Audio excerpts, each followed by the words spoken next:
Hindi naman ito parang pinapasok mo ang isang bakuran ng walang pahintulot. Pag hindi sila nakatingin, kunin mo yung forklift, tama ba?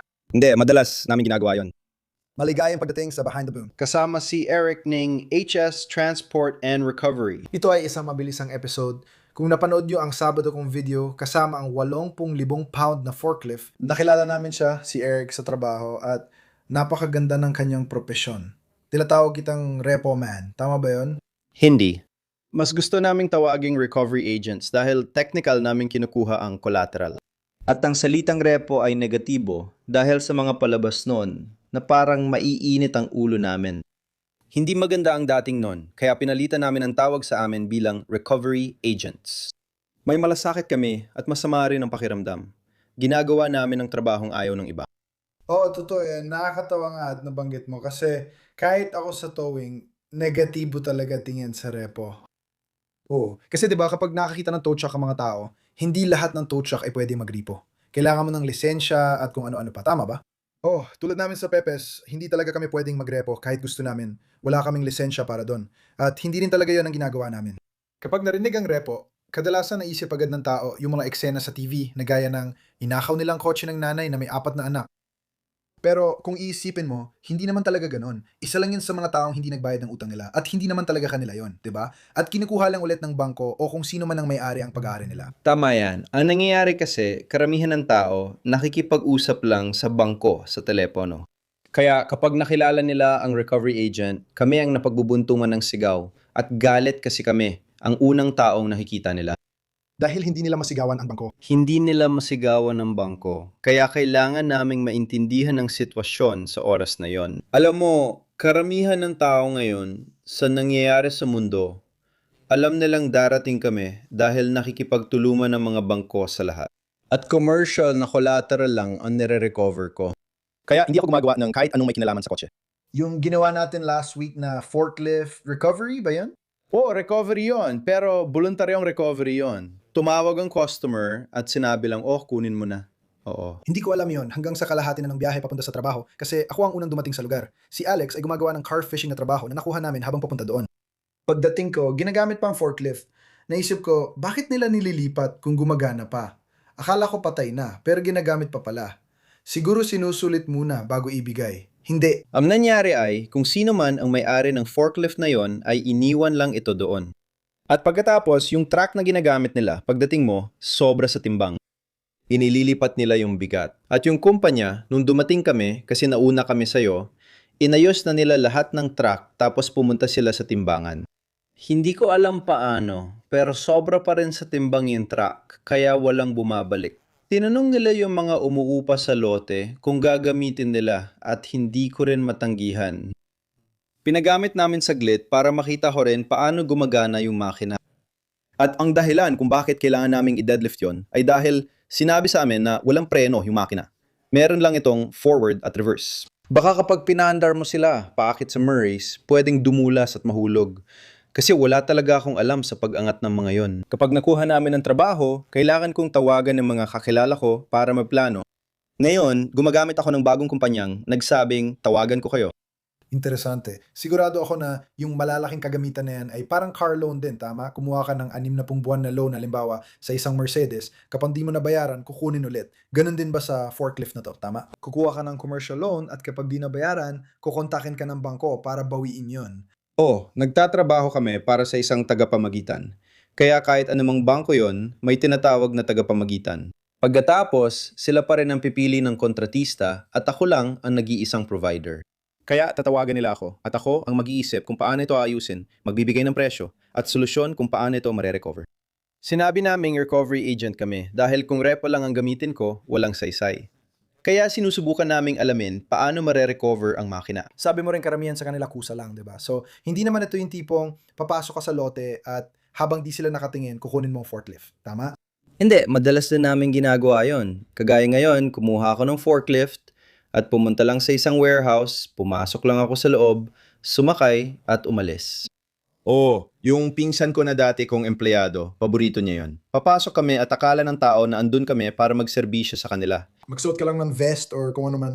Basta kami naglalakad papasok. Kahit sa construction site, nagsusuot lang kami ng hard hat at kinukuha yung collateral namin. Lahat ng construction equipment, hinahandle namin. Pwedeng naka-finance ang kahit ano ron, pare. Ang dami kong tanong. Naranasan mo na bang may lumapit at akusahan kang magnakaw tapos haharangin ka? Oo, madalas na may tumatawag ng pulis dahil sa amin at kailangan naming i-report lahat ng nare-repossess sa loob ng 30 minuto. Kaya may staff akong naka-assign agad mag-report. Para sa ganun, alam mo na, hindi kami basta-basta sumusulpot lang sa trabaho. Sinisigurado namin na kung kukuha ako ng forklift, 9 sa 10 beses, nandun na agad ang flatbed ko o ang landol ko. Oo. Kung ire-recover namin ang malalaking truck, mahirap kasi karamihan walang hangin. Alam mo yun, kaya nakaupo ka lang doon naghihintay, kaya mukha kaming mga carnapper. Tulad ng nakita mo sa video, nakasando ako at baliktad ang sombrero. Talaga mukha akong carnapper, okay lang sa akin. Pati mga tao ko na nagtatrabaho para sa akin. Mukha kang masamang tao. Ganun talaga ang mga recovery agent. Alam mo yon, naglalakad kami, alam mo, sa LA. At alam mo, hanggang 22 ako pa rin ang nagre-recover ng mga kotse sa LA, mag-isa. Alam mo yon, gamit ang truck at ginagawa lahat bago ako tuluyang lumipat sa commercial lang. Kadalasan ba sinusubukan nyo munang kontakin ng mga tao kung gusto nilang kusang loob? O madalas, kailangan nyo na lang pumasok at basta na lang gawin? Kailangan lang namin pumasok at kunin ang atensyon nila. Sa tingin ko, mga 75% ay full repos o recoveries pa rin. Hindi na nagugulat karamihan kapag andun kami para simulan ng truck nila. Kasi dati, 3 buwan pa lang andun na kami. Hindi mo na, alam mo na, nakakalimutan mo na kung kailan ang bayad, hindi mo na mamalayan na 3 buwan na pala, o kung ang misis ang nagbabayad, kadalasan ganun sa mga mister. Nakakatawa, may kumpanya ako pero wala akong alam sa bayarin dahil misis ko ang nagbabayad ng lahat. Alam ng mga nakakakilala o nanonood ng palabas na totoo ito. Huwag mo akong tanungin kung magkano kinikita namin sa isang taon. Hindi ko rin alam. Ginagawa ko lang trabaho ko. Yan nga, sinasabi ko, sa construction, kapag mag-asawang magkasama, nahihiya yung misis at nai-stress naman yung mister. Dumadating kami. Ngayon, pagkatapos ng 3 buwan, sasabihin ng misis, "Uy, 3 buwan na, 4 na buwan na." Alam mo, dati hindi alam ng tao na darating kami. Pero ngayon, alam na nila. Kaya trabaho namin ngayon, magugustuhan nyo to at nakakatawa para sa inyo. Parang tow truck driver kami dahil alam ng karamihan na darating kami. Alam mo, bago ang pandemya, lahat ng ginagawa namin ay hindi alam ng iba. Kaya tinatawag naming sarili namin na recovery agent. Tungkol naman sa mga tow truck, pinakita mo sa akin yung ilang litrato nung araw na yon. Ano ba talaga ang mga pagmamayari mo pagdating sa mga gamit sa pagtow? Meron akong DTU, isang Kenworth, isang 22 na Kenworth din. Para sa di nakakaalam, detachable tow unit yon, tama? Oh, show truck din ito. Tulad ng Halt mo, lahat custom gawa. Kakabili ko rin ng isa pang 25 tonelad ng truck para sa delivery namin. Kaya lahat ng dinadala namin, kung hindi umaandar, kadalasan mga kusang isinukong unit ang kinukuha namin. Karamihan sa mga hindi umaandar ay ganoon. May tao ako na pumupunta sa yard, kinukuha yon at dinadala pabalik sa yard ko ng 10 araw. Tapos, i-deliver na namin kahit saan. Ritchie Brothers, Phoenix, Vegas, Hilagang, California. Kaya may landal pa ako at mga regular na doktora. Marami kang kagamitan. Oo, kabilang ako sa mga bigaten sa industriya. Sasabihin ko sana, Kasi alam ko karamihan sa mga nanonood, iniisip nila yung mga palabas sa TV kung saan ang repo truck ay maliit lang na wheel lift. Alam mo yun, may autoloader. Nasa loob sila ng truck, tapos pipindutin na yung button na bumababa, atras sila papunta sa Honda, boom, kuha na agad. Yun ang iniisip ng mga tao tungkol sa repo. Kaya malalaking kagamitan. oh, nakakatawa kasi ang DTU o Detachable Tow Units, katulad lang din ng Minuteman. Pare-pareho lang yan, mas maliit lang na pickup. Doon ako nagsimula. Humahawak din ako ng mga regular na kotse para sa mga impound lot. Pumupunta kami sa impound yards. May crew ako sa Downey na pumupunta sa tow yard kapag may aksidenteng kotse o insurance at kami ang nagbabayad. Technically, gumagawa rin kami ng kotse, pero para lang mapanatili ko yung Downey discourse ko. Pamunahing heavy duty talaga kami dito gaya ng nakikita mo sa lahat ng truck. Pero may mga flatbed din kami para sa ilang account. Oo, kailangan din namin magkaroon ng mga account para sa F-150, mga step van at CHP. Minsan lang namin kailangan ng flatbed para sa ilang sasakyan, kadalasan para sa mga espesyal na gamit lang. Oh, at saka, yung isa sa mga tao ko sa LA, siya yung bahala sa lahat ng recoveries dito sa LA. Hindi na ako kasi nasa Inland Empire na ako. Mahirap na talaga sa akin yun dahil sa traffic. Kailangan ko talagang pumunta dito. Pero inabot kami ng 2 oras makarating. Oo nga. Matagal ko nang iniisip ito. Halimbawa, nag-recover ka at na-repossess mo ang traktora, trailer o iba pa. Pero yung kumpanya, meron silang sariling parang low jack or kaya naka-airtag. May mga pagkakataon na ba na binalikan nila kung saan mo dinala para subukang kunin ulit? Oo, sigurado. Palagi silang nagpapakita. Ibang klase ang trabaho ng taong to. Oo, nagpapakita talaga sila. May 3 akong lokasyon. May Downey ako, Fontana, at Paris din. Siguro 1 beses sa linggo may nagpapakita talaga. Hindi madalas. Oo, basta na lang sumusulpot. Tapos yung mga tao, Talagang sinusubukang pumasok. Hindi masyado kasi may mga kamera kami. Ibig kong sabihin, pwede mong sabihin na yun lang ang magandang bagay ngayon. Alam mo yun, alam ng mga tao na parang nabubuhay tayo sa panahon ng social media. Kaya yun din ang dahilan. Meron kang telepono at nagbibigay ito ng mga alerto at pwede mong tingnan ang camera. Oo, kaya malaking bagay din yun na hindi rin alam ng mga tao na nung nagsimula kami, alam mo yun, wala pang masyadong mga kamera. Ngayon, alam na ng lahat tungkol sa mga kamera. kaya mas maingat na ang mga tao tungkol dito. Oo, dumarating sila ng 2:00 ng madaling araw at kumakatok sa gate. Lagi namang may dumarating na tao. Hindi alam ng marami na pwedeng subaybayan ang iyong iPhone gamit ang telepono mo. Alam nyo, maraming tao ang may company phone at alam nila kung paano ito subaybayan o kaya iniiwan nila ang kanilang mga tablet. At sinusubukan naming patayin lahat ng iyon bago kami bumalik. Lahat ipinapasok namin sa loob, maganda naman. Siguro 1 beses sa 1 linggo lang sila dumarating. Akala ko siguro pinakamarami na ang 1 beses sa 1 buwan. 1 beses sa 1 linggo, grabe yun pare. Kasi, mga tao dito. At ito pa, karamihan sa mga tao, alam mo yon, lalo na kapag semi-truck ang kinukuha namin, mga driver sila, marami sa kanila galing pa sa ibang estado. Kaya pwede silang nandito sa isang truck stop. Alam mo, nakikita namin sila dito sa LA kung saan sila nagpaparada. Tapos, umuwi sila. Ano una nilang naiisip? Nanakaw ang truck ko. Madami ring iniisip na nanakaw ang truck nila. Tinawagan nilang pulis, kaya kailangan maghintay. Nag-track sila at dumating. Pero nang malaman nilang na-repossess na, nandyan na sila sa gate ko. Kailangan mo ring maawa sa kanila. Halimbawa, galing ka ibang estado, naghatid ng kargamento, tapos nagpalipas ng araw dito. Pagbalik mo, nawala na truck mo. Kung ikaw ang may-ari, malaking kawalan yon. Pero bayarin ay bayarin pa rin. Oo, yun nga ang sinasabi ko. Diyan pumapasok ang pagkakaroon ng malasakit at sinusubukan mong makipag-ayos sa mga tao. Alam mo yun? Subukang ayusin ang sitwasyon. Alam mo, madalas nating di napapansin kung gaano karaming tao ang nakatira sa mga ganong lugar. Mga tulugan sa traffic. Natutulog doon ang mga tao. Ibig kong sabihin, isa yan sa mga pangunahing trabaho ng kapatid ko. Minsan, may tao kami naglilinis ng mga truck na yon. Hindi ako nagpapalaki. Umaabot ng 5, 6, 8 oras. Pero wala kaming nakukuhang pera doon. Hindi kami pwedeng maningil sa customer kaya palagi naming hinahanap ang customer para ibigay ang susi at kunin gamit nila. Kung hindi, kailangan namin gumugol ng 8 oras sa paglilinis. Alam ko nakita nyo na ang loob ng mga truck. Kalahati-kalahati ang tsansa na makakuha ka ng malinis na truck. Ganito lang talaga. Sa channel na ito, napansin ko na may kaugnayan na yung mga truck na natutumba, 9 sa 10 beses, magulo sila, nakakadiri ang itsura. Makikita mong hindi lang sila nakatira sa mga truck pero parang wala silang pakialam. May kaugnayan talaga. Gusto ko rin itanong, sa tingin mo, may kaugnayan? Gaano kadalas kang makakuha ng sasakyan na maayos, malinis, at parang inaalagaan talaga kumpara sa mga sasakyang madumi? Madalang mangyari kapag malinis ang truck ng kumpanya, kadalasan wala talagang alam ang driver.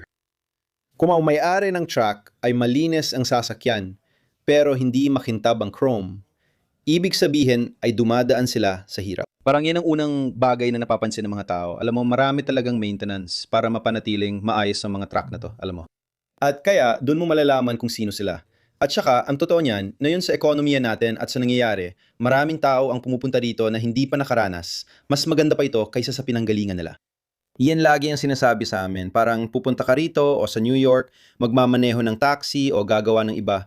Basta pupunta ka rito tapos biglang ilalagay ka sa malaking truck na otomatiko. Kahit hindi mo pa naranasan ang ganung buhay. Mas maganda yon. Tapos kumakain sila, natutulog. Alam mo, lahat ng ginagawa nila doon, nakakatakot sa loob ng mga truck na yon. Mga 25% sa mga yon ay itinuturing na delikadong linisin. Meron akong isang tao na pupunta at gagawin yon at lilinisin. At talagang nakakatakot. At sinasabi nila na ganito sila namumuhay sa kanilang sariling bansa. Mas okay pa rin kaysa doon, di ba?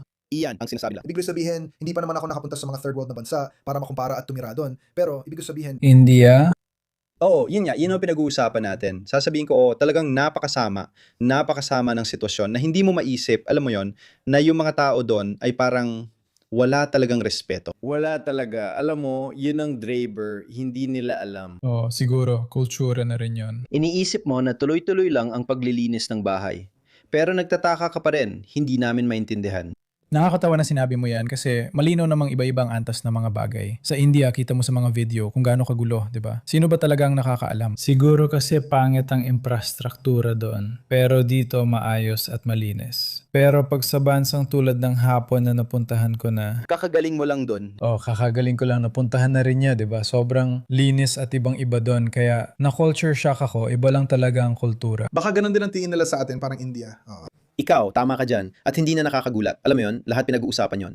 O, tapos binabayaran sila. Alam mo yon, sobrang saya na nila kapag kumikita ng $100 sa isang linggo. Yun ang nakakagulat para sa akin kapag naririnig ko na sinasabi ng mga tao na bariya lang ang kinikita nila. $100 sa isang linggo? Sa isang linggo?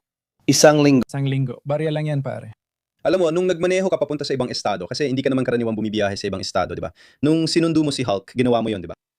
Oo. Pero ang sinasabi ko, naririnig ko rin to. Parang kung titingnan mo halimbawa, pag pumunta ka sa Vegas sa isang truck stop, nakalagay doon India food at yun lang ang nakasulat. Parang di mo na kailangan magbayad kasi kukuha ka lang ng kanin at manok. Kaya napapansin na yan ng marami. May mga tindahan na rin na may nakasulat na Indian food. Alam nila na $100 lang kinikita nila kada linggo. At karamihan sa kanila, sinasabing 5 taon lang sila dito bago umuwi. Grabe yon. Siguro kailangan mo talaga mag-ipon ng sapat na pera para mabuhay ka ng maayos pabalik mo. Nagta-trucking sila doon. Hindi nila pinag-uusapan yon. Nagtatanong ang mga tao ko dahil alam nilang parang tumama ako sa loto. Ito na ang pinakamalaking panalo sa karera namin. Nitong 2 taon, may malaking kumpanya nagsara, nasa balita pa, at kinuha namin ang 500 units nila.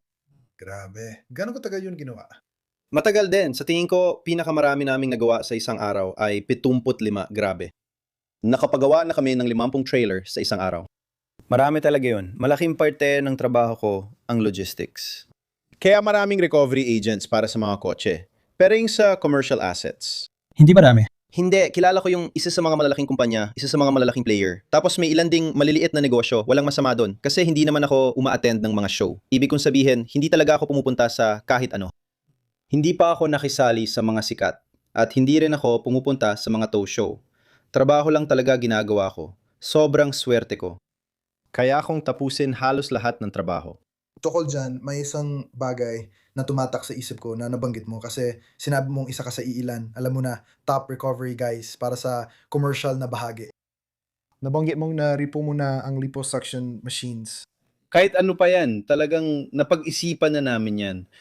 Halos lahat napasukan ko na dahil lahat gusto ng loan. Kaya saan ka pumunta, napapansin ng tao. Simulan mong magmased. Magkano kaya makina at printer na yan? Printers sa opisina. Nagawa na namin ang malalaking printer sa opisina. Oo, nagawa na namin yon. Pumasok ka, lumabas na, may dalang printer. Oo, papasok ka lang, lalabas ka lang, opisina ng dentista. Nagawa na namin lahat yan. Wala lang, alam mo yon, pati mga malalaking bodega na malapit na magsara, nagawa na rin namin. Kasi ang laki ng kinikita ng isang klinika ng lipo, ang pera dyan. Paano nangyari yon? Hindi ko maisip kung paano nila hindi kayang bayaran yung mga bagay na yon. Maraming babae ang nagpapaayos ng kung ano-ano. Lagi ko yung tinatanong sa Beverly Hills. Marami sa kanila ang nagsasabing maganda ang takbo ng negosyo pero sobrang mahal. Alam mo, may babae akong pinuntahan sa Beverly Hills. Kasing laki ng opisinang ito yung lugar niya. Pero $5,000 ang renta kada buwan. Grabe. Alam mo, mga 250,000 ang makina na yon. Sabi niya, $1 milyon na ang nagastos. Hindi na niya kaya kasi sa negosyo, darating talagang mababaon ka sa atraso. Oh, minsan isang masamang quarter lang, sapat na. Isa lang oh. Alam mo, kalahati ng industriya natin, isang masamang quarter lang. Masamang pamamahala ito. Madalas di alam ng tao kung paano mapababagsak nito, kahit ang isang magandang kumpanya. Alam mo, unang beses sa karera ko na nagkaroon ako ng 2 bayarin dahil ang dami namin kinukuha ngayon. At hindi pa kami nagkaroon ng ganitong kalaking staff. Pero ayaw talaga namin ng misis ko ng bayarin. May isa pa akong maliit na international day, katulad ng pinakita ko sa picture. At yung maliit ko, kayo tumulong sa lalaking may boom. Meron pa rin akong isa sa mga yon. Kasi kung sakaling may mangyari bukas, kahit pa paano, makakahanap pa rin ako ng ikabubuhay. Oo. Nagtaw ako ng maraming truck. Gamit yon para mabayaran mga gamit ko. Kasi natatakot akong magkautang. Matalinong pagnenegosyo yan. At nung nagsimula ako, alam mo, yun ang punto. Alam mo, mahal talaga ang pagtow. Ibig kong sabihin, ayos lang yon. Lahat ng yan, pero hindi ko nakukuha ang bayad doon hanggang makalipas ang 70 araw. Alam mo, ganun talaga. Malaking bagay yan sa industriya namin. Kaya kaunti lang ang katulad namin dyan. Dahil yung iba, matagal na sa negosyo mula dekada 50 o 60. May repo agent pa rin dyan sa isa sa malalaking kumpanya. 70 taong gulang siya at siya rin ang sumulat ng aming mga bylaws. At nakakakausap ko pa rin siya, isa siya sa mga, alam mo, kakaunti lang talaga ang mga kilala kong tao dyan. Isipin mo, 70 taong gulang na siya, pero ginagawa pa rin niya yon.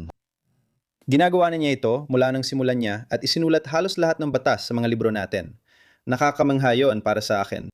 Nung ako ay nagko-cover lang ng LA County, sa loob ng maraming taon, may isang malaking kumpanya ng tow truck na tumutulong sa akin at hinahayaan lang akong magkaroon ng malalaking utang. Alam nilang hindi ko sila lolokohin. Gusto nila yon dahil malaki ang cheque kapag nabayaran ako. Kaya may mga tao ako di na kinakausap pero pwede ko pa rin silang tawagan kung kailangan ko ng pabor. Hindi ko man kayo magamit buwan-buwan tulad ng regular na account. May iba pa rin akong trabaho, lagi akong may kailangan gawin. Dati akong gumagawa ng recoveries kasama ang isang mabuting kaibigan na hindi nagagawin yun ngayon. Siya ang laging gumagawa ng lahat ng matitindi kong buhat at dun kayo nasali. Grabe yun. Sana may ma-recover tayo matindi sa hinaharap, pare. Oo. Kailangan nating pag-isipan yan. Sigurado akong may mga gusto tayo. Ang mundo ng repo at recovery, hindi ko talaga linya. Alam kong nabanggit ko na ito sa mga vlog at video kung anong ginagawa namin ni Alex, kung paano kami manamit at magdala ng sarili, at kung paano kami magpatawa. Gusto naming alisin ang negatibong tingin sa towing industry. Nirerespeto namin ang police, customer, at iba pa. Ano sa tingin mo ang pwedeng gawin ng iba para mabasag ang stigma ng repo? Dati may bias din ako bago kita makilala. Hindi ko alam na astig ang mga repo guy tulad mo. Iba talaga mundo ng towing. May CHP account kayo. Alam ba ninyo kung may limit ang heavy operators na pwedeng ilista nila? Hindi. Sige, gets mo na ibig kong sabihin? Pero kailangan talaga ng malaking pera para makapasok at makuha yung mga account na yon. Pero yun nga ang punto ko. Sa trabaho ko, dahil sa mga palabas sa TV, karamihan bumili ng pinakamurang truck na pina-finance. Kaya nagkaroon ng negatibong tingin ng mga tao. Kaya yung mga palabas sa TV, nakasama talaga sa industriya ninyo. Pinatay nila ang industriya namin. Yung malaking maskuladong puting lalaki na yun. Oo, alam mo yon, binubugbog nila yung mga tao na hindi tama. Hindi dapat ganun ang asal sa kapwa. Kami at karamihan may pagkakaiba rin. Parang yung mga nagtotow, alam mo yon, may mga madudumi tayong nagtotow. Kilala natin sila doon na ang pangit ng pananamit at parang nakikita mo sila doon at ang dumi ng mga truck nila, pati mga kamay nila, alam mo yon. Tapos gusto mong sila pa ang magbuhat ng kotse mo. Alam mo, ganun din sa mga recovery agent. Hindi kami naka-uniforme, pero may sarili kaming pananamit at kilos. Alam mo, kami ang mga tunay na recovery agent. Kailangan mo ring medyo sira ulo para maglakad sa LA sa kalaliman ng gabi sa Eskinita.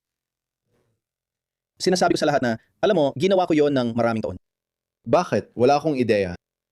Kaya hindi ko alam kung paano babasagin ang stigma na yan dahil otomatiko tayong magkakaroon ng masamang tingin sa atin kasi palihim tayong umiikot sa kalaliman ng gabi. Kahit na iyon ang profession mo, hindi ibig sabihin na hindi mo na kailangan maging professional tukol dito. Diba? Hindi. Sabi rin ng asawa ko, parang kapag nasa telepono siya, maalaga siya sa kausap niya. Karamihan ng tumatawag na customer ay umiiyak, nag-aalala, nagtatanong tungkol sa nangyayari at proseso, at paulit-ulit na nagpapaliwanag na kadalasan ay hindi napapansin. Pwede kang tumawag at magbayad sa bangko bukas, pero nakuha na ang kotse mo. Kailangan mo pa ring dumaan sa ilang tao at pumunta sa pulis para sa release ng sasakyan. Alam mo, sobrang maalaga ang asawa ko kapag may kausap sa telepono.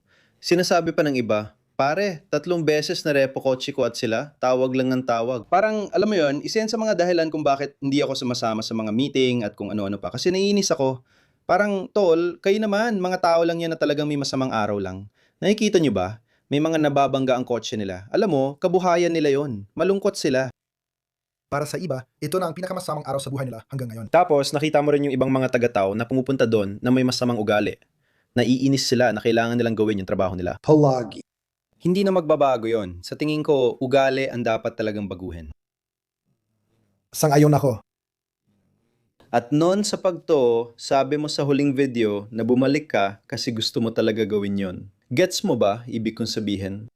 Ngayon mga tao, Ay masigasig rito. may sigasig. Ang sigasig ay, alam mo, nung nagsimula ako 25 taon na ang nakalipas, nung natanggap ako sa trabaho, literal na sinabi nila sa akin na magtatrabaho ako ng 6 na araw, 6 na 11 oras na shift, 3 gabi na naka-duty on call, at makakakuha lang ng isang weekend na pahinga kung papalarin ka, kung sakto ang schedule. Gusto mo ba ng trabaho o hindi? Sino ba papayag doon? Ako, pumayag ako. Mga siraulo. Yan nga ang sinasabi ko. Alam mo, matagal ako nagtatrabaho bilang taga-tow at hindi ako makapasok sa larangan ng pagrerepo.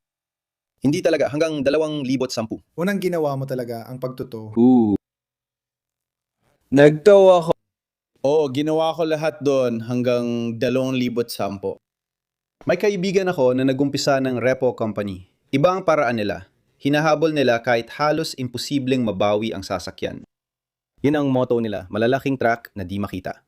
Kaya doon ako nagumpisa sa mga komersyal na sasakyan. 2 sasakyan na itinago sa bakuran nang hindi nasisira ang ari-arian. Sino ang makakabawi dito? Doon ako nagsimula dahil alam niyang kaya kong ilabas yun. Nung nagsimula ka sa towing, mabibigat na ba agad ang hinahatak mo? Nagsimula ako sa magagaan, tapos lumipat sa katamtaman at mabibigat. Kung puro commercial na sasakyan na hinahatak mo, dapat marunong ka sa drive shaft at air system at minsan kailangan mo ring i-cage ang preno. Pumasok sa truck. Buti na lang, nagsimula ako kasama ang mga veterano mula panahon ng sling. Magagaling sila. Magaling din ako mag-sling at kaya akong isling kahit ano. Kaya kahit may protesta, humingi ako ng tulong at nagtuturo pa rin ako sa mga tao. Sa totoo lang, merong Instagram na umiikot tungkol sa isang opisyal ng CHP na huminto at tinanong ako ng kung ano-anong mga tanong dahil nakita niya yung galing sa'yo, yung Bailey's chain. Kasi doon ako natuto. Mali-mali pa yung chain na ginagamit ko noon. Hindi lang dahil gusto ko lang, ibig sabihin, isa lang yon, pero gusto ko pa ng mas marami. Tapos, alam mo yon, ipinaliwanag niya sa akin, uy, gusto mong gamitin itong chain na ito, mas maganda ito, mataas ang visibility, grade 100. Huminto ang pulis at sabi, uy, palagi kitang nakikita dito. Maayos naman ang pagkakaayos ng mga gamit mo. Pwede mo bang ipakita sa akin kung paano? At ginawa ko naman, tinanggal ko lahat at pinanood namin ng pulis yung parang 5 minutong video kung paano ko ipinakita sa iyo yung lalaking yon. Mali ang pagkakalagay niya at paikot-ikot lang kasi walang nagtuturo.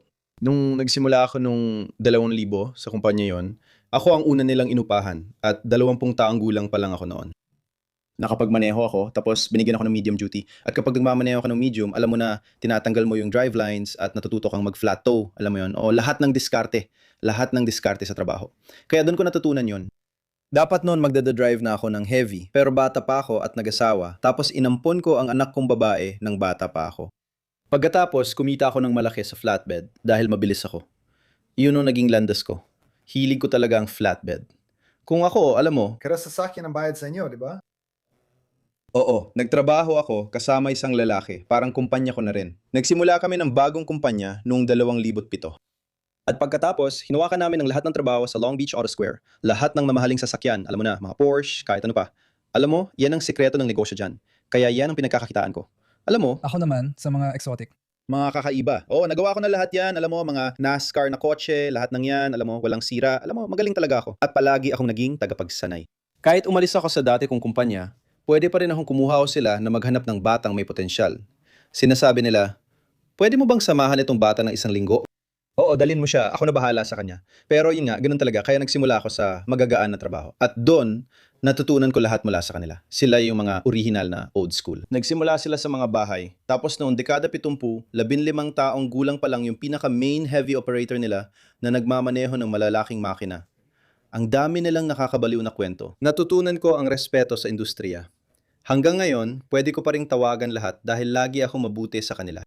Mahalaga talaga ang mag-network sa tingin ko, di ba? At ngayon, Hindi ako. tumutulong sa negosyo mo. Oo, kayo kasi puro pang commercial lang. Pero alam mo, nag-guest yung tito mo kamakailan.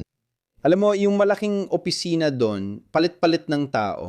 Alam mo yon, mga driver lang talaga, hindi kayo, kasi hindi nyo ginagawa yon. Totoo, karamihan ng towing company ganon. Sa umpisa, makikita mo yung tao, palipat-lipat ng trabaho. Alam mo agad kung sino magaling at sino naghahabol lang ng pera. Kaya, kung kilala mo sila at mabait ka sa kanila, tapos makikita mo yung mga tao, alam mo yon, gaya ng sabi ko, pagkatapos ng COVID, halos lahat ng connection ko, alam mo yon, parang iniwan ko na. Dati ako sa Bellflower, tapos lumipat ako sa IE, at parang nawala na yung contact ko, alam mo yon, dahil sa COVID.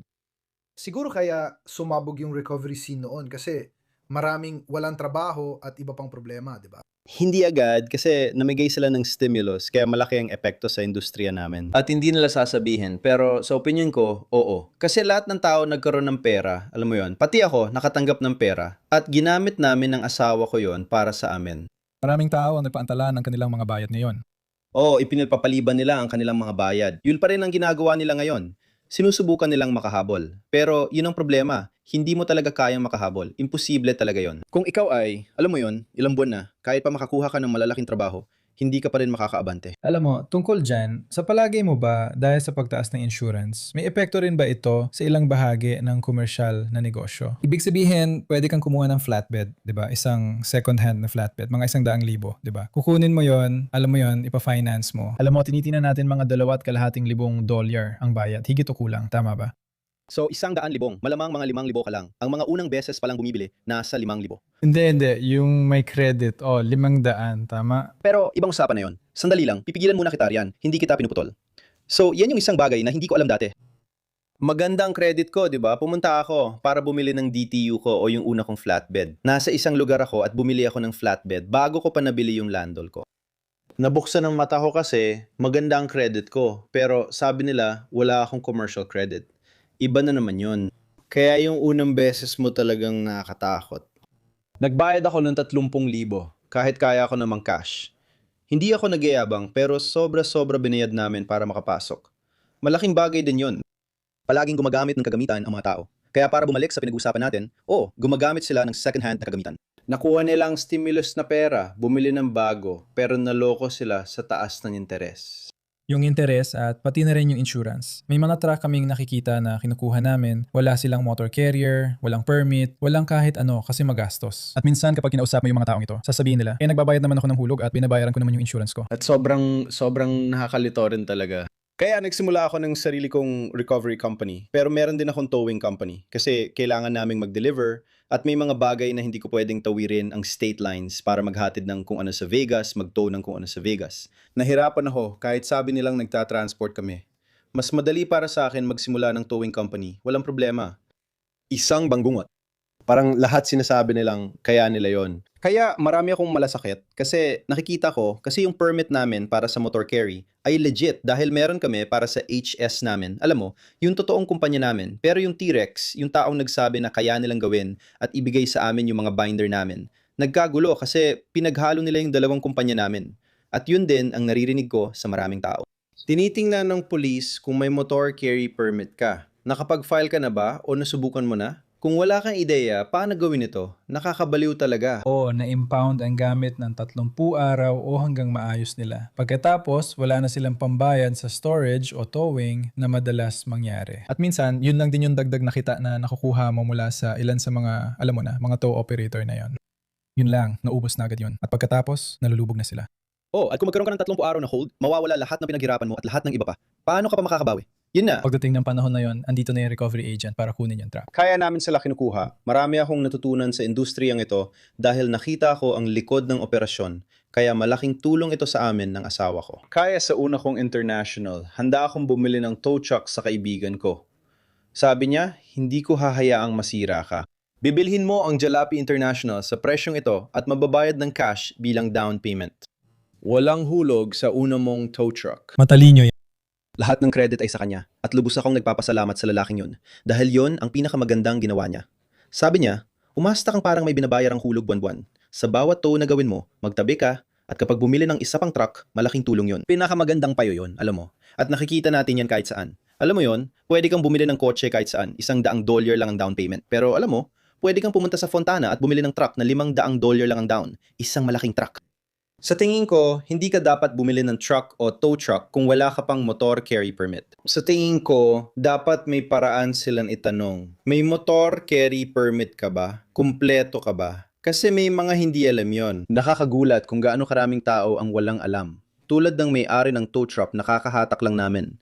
Hindi niya alam ang motor carry permit, wala siyang alam, kundi progressive insurance lang. Pwedeng mawala sa kanyang truck niya, wala talaga siyang alam. Hindi niya alam kung saan magsisimula at di ko rin siya matulungan. Para sa akin, parte ito ng problema, yung mga bangko. Basta na lang nagbibigay imbes na sabihing sandali lang muna. Sang-ayon ako. May mga nakikisakay din dyan. Commercial ang towing natin, marami tayong kontrata sa pulisya. Nasa recovery side ka pa rin, kaya kailangan mong sundin ang parehong patakaran. May isa pang bahagi ng industriya na tinatawag na mundo ng mga toy bandit o bird dogger, di ba? Sana makakuha siya ng tao dito. Sinusubukan kong kunin ang isa sa kanila dito para marinig ang panig nila. Yung toy bandit, napapansin kong sumisikat sa balita Sabi ng expo, ibig daw sabihin nun, kapag si Alex lumalabas para sa recovery, ako naman para sa impound. O sa pangkalahatan, tama ba? May legal na autoridad. Kaya tatawagan kami ng CHP at sasabihin, Oy Peps, lasing ang taong ito, di ba? O sige, i-impound namin ang kotse niya, magpadala kayo ng flatbed, dito namin dadalhin. Pag may impound, tinatawagan siya ng bangko o broker at sinasabing may utos na kunin ito pabalik. Ganun lang. Ang tow bandit ay may check na binili lang nila mula sa bangko ayon sa kanya. Wala talaga silang legal na otoridad o operating authority o kahit anong otoridad. Wala silang DOT number. Wala silang motor carrier permit. Karamihan sa kanila ay walang insurance at naghihintay lang sa kanilang track gamit ang scanner. Kapag may narinig silang aksidente sa isang kanto, agad nilang inaasikaso ito. Pumupunta sila doon at madalas silang pinapalabas na sila ay lehitimo sa mga tao sa lugar ng insidente. Sinasabi nilang, oh, kami ay mula sa AAA. Meron silang mga peking badge na magnetic. O kaya naman, sinasabi nilang, kami ay mula sa, anong insurance mo? Oh, Progressive, kami ay mula doon. Ligtas ang kotse mo sa amin. Dinadala nila ito sa kasabwat din ng body shop, ikinukulong at sisingiling ka ng malaking halaga. Dahil wala silang kontrata o rota, naging usaping sibil na ito ngayon. Kung sabihin nila tawagan ng pulis at sabihin, oy, kinuha ng kahinainalang tow truck driver kotse ko.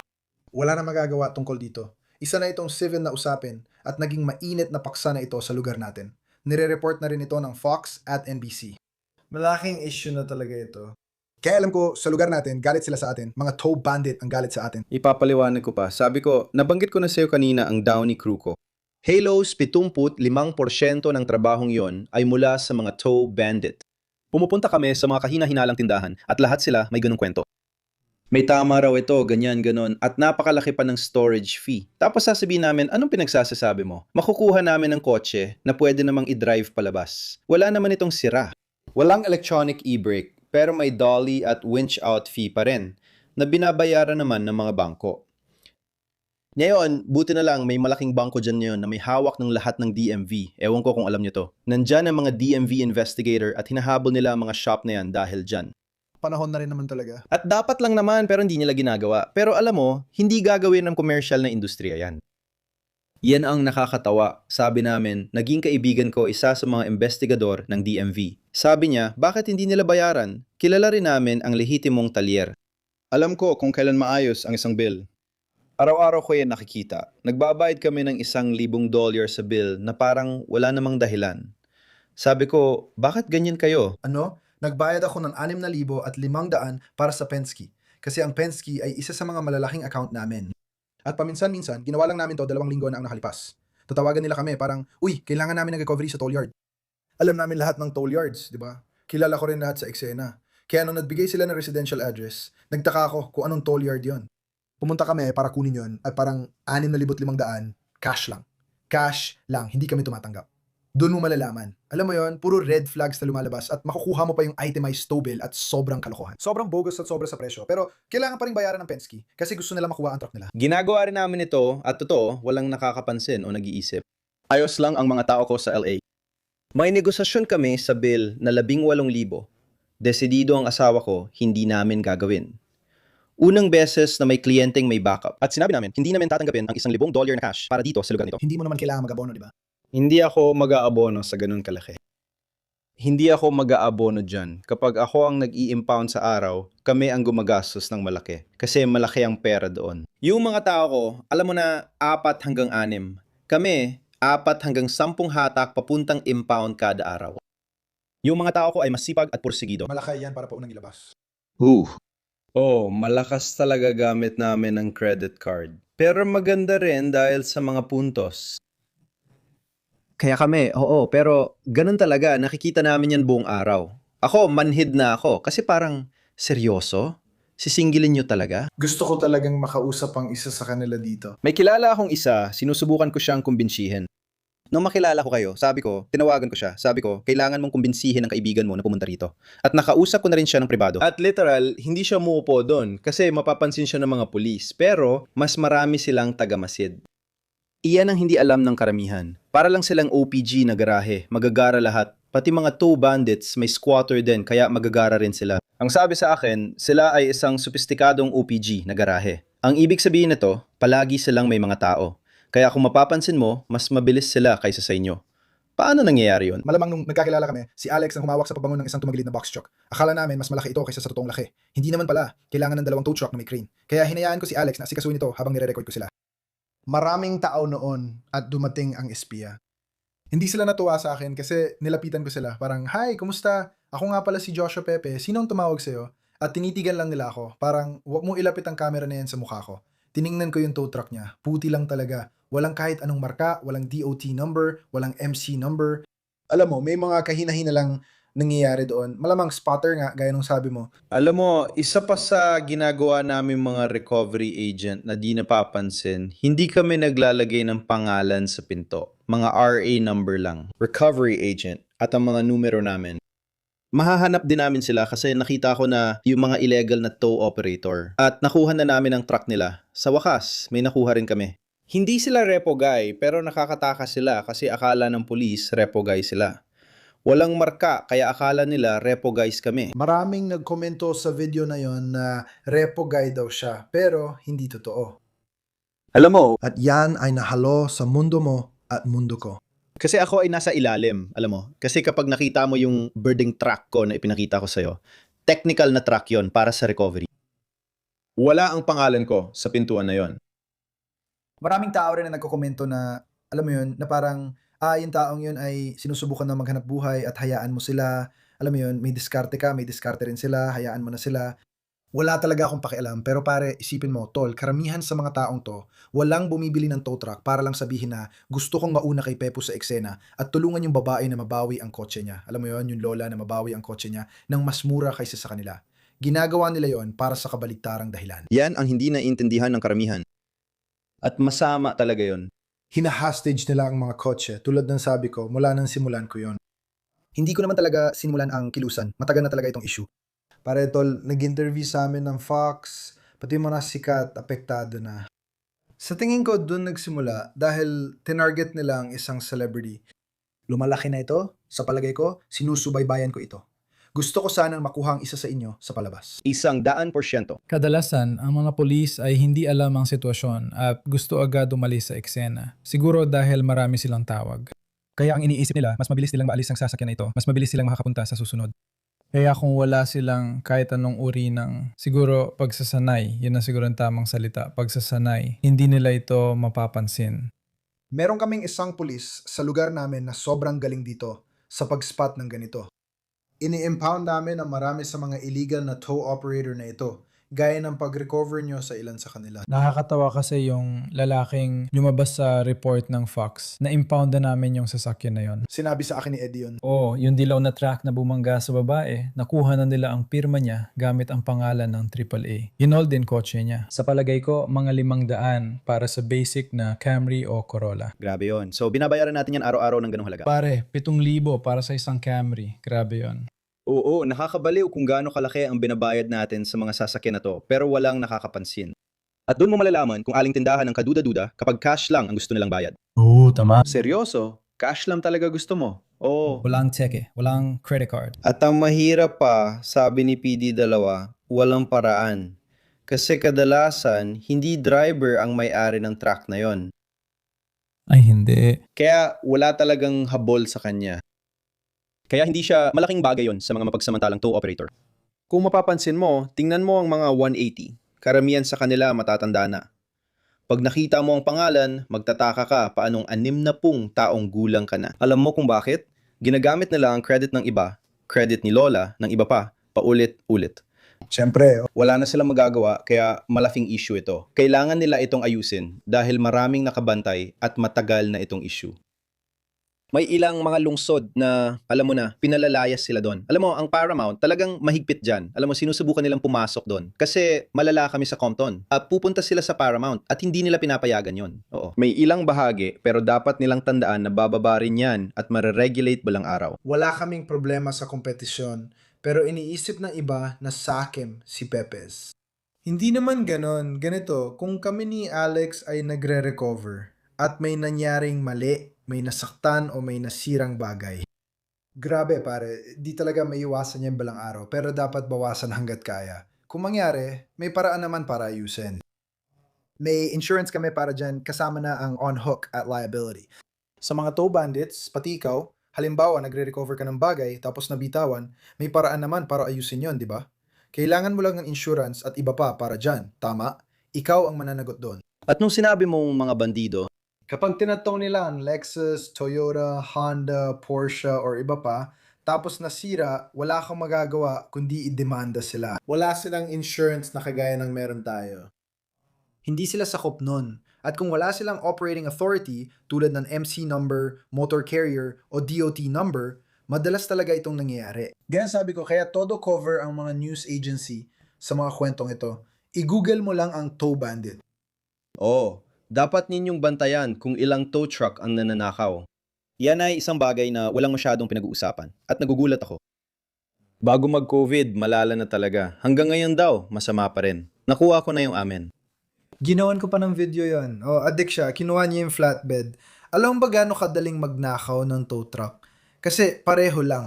Yung kama pwedeng pang tow truck pero ang chassis ay Freightliner lang. Isa lang itong Kenworth or Peterbilt, ano man ang make at model nito. Mabilis ka ba makapasok sa track? 1 minuto. Kung abot pa nga doon. Madali lang, di ba? Gaano ito kadaling paandarin? Mas mabilis. Mas mabilis. Pero oo, ninakaw ang isa sa mga tow truck ko at ginamit nila ito ng 10 araw. Tapos iniwan lang nila sa gilid ng highway. Hawak nila ito ng 10 araw. Tumagal ito ng 30 minuto at kinabahan kami sa pagbabantay dahil gamit namin ang motive para sa GPS at telematics. At literal na isang matabang cholo ang itsura niya, nagkakamali sa kambyo, muntik nang makabangga ng tao. Sabi namin, Diyos ko, sana wag siyang makabangga ng kahit sino. Pwedeng malala ito. Buti na lang para sa amin, yun na ang pinakamainam na pwedeng mangyari. Huminto siya sa gilid ng kalsada. Huminto siya sa gilid ng kalsada. At may kumpanya kaming katrabaho sa lugar dahil marami kaming kakilala. Sa tingin ko, si Kruger yun. Si Kruger. Nagpadala sila ng tao at nahanap nila ito. Siya at si Hector, na tinatawag ding Spider, ang nakakita sa lalaki at sinukol ito. Naaresto siya. Ano nang sumunod? Nadapa siya sa sapatos ng isang tao. Hindi, nadapas siya sa sapatos ng isang tao. Pero ang ibig kong sabihin tungkol dun sa kaso sa korte, iniisip ko kung anong nangyari dun sa taong yun. Wala. LA County kasi. Alam mo, bangad na bangad siya. Nagmamaneho pa ng ninakaw na commercial na sasakyan sa ganung kalagayan. Tawa ako ng tawa. Kinausap lang niya sarili niya ang labo. Nandun naman siya talaga. Malamang inaasikaso na niya ang Cannavaro ngayon. Kinuha nila yung akin nun. Wala pa akong GPS sa truck na yon dati. At sila, binarahan ko lahat ng mga gate ko. At sila, hindi ko naisip bilang isang repo guy, alam mo yon, hindi mo naisip yon, isang recovery agent. Tinanggal nila ang Gojacks ko at inilipat ang 5 sasakyan. Ginamit nila ang sarili mong Gojacks? Tapos inilipat nila. Tapos tsaka nila, in hot wire nila kasi luma na yon, alam mo yon, parang mabilis ang truck yon, di ba? Hindi naman yun ang ginagawa nila. Yun nga. Nakausap namin noon ang highway patrol. Parang nung araw na yon, at ang kakaiba pa, nung araw na nahanap nila yung truck ko nung gabi, may AAA truck na nanakaw sa Compton at nawala yun ng 13 araw. Madalas nilang itinatago ang mga iyon ng 10 araw. So anong ginawa nila? Nagnakaw ba sila ng mga kotse gamit yun? Nagnanakaw sila ng kotse kasi lahat ng bagong model, lalo na may push button, hindi na pwede i-hot wire. Yung mga kriminal na nagsasabing pwede ang wand magnet, hindi na rin totoo. Yung mga kilala kong tunay na locksmith, sabi nila, yung mamahaling kotse lang talaga ang nananakaw gamit yan at marunong silang mag-tow. Sa akin, alam kong ginawa nila pero si Pete hindi. Mga dali ko lang ang nawala. At nung pumunta ako sa tow yard, may Porsche doon at iniimbestigahan pa. At yung mga dolly nakalagay sa harap nun. Yung mga original kong dolly, simula nung nag-tow ako, yun pa rin gamit ko. Nung umalis ako sa unang kumpanya, sabi ko, lagyan niya ng bagong set at ibigay sa kanila yung akin. Gusto ko kasi talaga yung mga dolly ko. Sanay ako at may initial ko pa yon. Sinabi ko sa tow company, tinawagan ako ng opisyal at sabi, nakita na nila yung Porsche. Sabi ko, di nyo ba naisip? Nandito lang yung Porsche. Nakita nila ang Porsche sa bangketa. Alam ko ang nangyari. Mabilis siyang dumaan sa intersection. Natanggal ang Porsche pero nanatili ito sa dollies at gumulong. At pagkatapos, nakita nila yung kotse. At sa tingin ko may dolly sa harap at likod. Nasa harap yung mga dollies kaya hinahatak niya mula sa likod. Tumalbog kasi nakababa likod. Sabi ko, teka, hinahatak yung kotse na yon. Kaya andoon pa rin ang mga dollies. Hiningi ko yung dollies ko pabalik pero sabi nila wala silang magagawa. Ang inis ko noon kaya sabi ko, ano ba naman? Paano ko ba nalaman lahat to? May mga initial mo pa, Sabi nila, technically, Ikaw ba may mamaneho? tapos nagsimula na silang parang, at ako naman ay, kayo pala. Kaya curious ako, magkano ng set ng Dali ngayon? Wala akong ideya. Doon ako nagsimula nung nag-training kami sa FSP. May mga kailangan gawin at isa yon doon. Pero alam ko ang ibig mong sabihin. May bar ka, di ba? At kailangan mong iangat ang kotse. Para sa mga nanonood o nakikinig na hindi alam kung ano ang dollies, kung may front-wheel drive kang kotse, kailangan mong buhatin ito mula sa harap at kabaliktaran naman. Kung rear-wheel drive, sa likod mo ito bubuhatin. Kung hindi mo kaya, ang paraan para magawa mo yon ay gumamit ka ng dollies. Maganda rin ang dollies sa mga na-aksidenteng sasakyan, lalo na kung naiba ang axle. Pwede itong lagyan ng dollies. Kung kinuha nila ang dollies at ginamit ang truck mo, malamang di sila taga-industriya. Pero, Kailangan nilang mapasama sa. ganitong uri ng industriya, Kailangan nilang magkaroon ng karanasan. Masamang karma yan pare, nasa towing ka na, niloloko mo pa kapwa mo sa towing at nagnanakaw ng kotse. Pagdating ko dito, may natanggap agad akong buwis. Sigurado akong ibebenta niya ako. Yung tao ko, halos 2 beses sila nagdodoli araw-araw. Dahil ngayon, karamihan ng sasakyan may electronic na handbrake. Oh, gaya ng Tesla at iba pa. Mga sasakyang may all-wheel drive. Oo, hindi ako humahawak ng Tesla. At Ano, dati naming hawak ang kontrata pare. Ayaw na nilang gawin kaya tumigil na ako ilang taon na. Hindi ko na binasa o ginawa, ako na mismo ang tumapos. Hindi ko nagustuhan dahil sobrang sensitibo nila, parang may training sila. Mag-email sila sa'yo na kapag kumuha ka ng Model 3 sa panahong ito, kailangan mong alisin ang maliit na bagay sa likod ng ilaw at lagyan ng kable para mabuksan ang harap. Ang gulo talaga tapos ang arte pa ng mga customer pare. Oo, may mga dumarating pa rin paminsan-minsan. Pero para sa mismong kontrata ng Tesla, wala na ako noon. Sobrang pihikan nila at alam nila yon. Tapos matatawa kayo dito. Baka may tindahan na mabibilhan yun. Nanakaw na yan sa iba't ibang lugar kasi pwede imaneho. Kaya kung may dinala kang sasakyan ng lasing na driver sa bakuran mo, tapos dumating ang panggabing tauhan mo, papasok din siya sa bakuran. Hindi mahalaga kung anong oras. At binubuksan nila ang gate habang nakaupo lang sila doon gamit ang kanilang cellphone. Muntik na nga may makalabas ng bakuran namin dati. Pero may alam akong repo company na 2 linggo na nilang hindi alam na nawawala na pala ang kotse. Kasi minsan kailangan itago ang sasakyan tulad ng paghawak ng ebidensya o 30 araw na hold kaya tinatago namin ng 30 araw. Ayaw lang talaga nilang magbayad para sa 30 araw na yon. At kasama na sa rates namin yon. Hindi ako gumagawa nun, pero napagkasunduan na ang rate. Ang mga sasakyan ko, 10 araw lang libre sa bakuran ko. Parte ng operasyon yan, ganyan ang ginawa ng lahat ng palabas para makahanap ng kani-kanilang puwang. Sorry at nabalik ko ulit ang topic. Pero paano ka makakapasok sa larangang hindi mo mapasok nun? Ibababa mo ang presyo mo. Magsisimula kang mag-alok ng mga bagay na wala sa iba. Kaya wala kaming kinikita sa storage. Malaking bagay yan. Para sa 10 araw pagkatapos ng ika-10.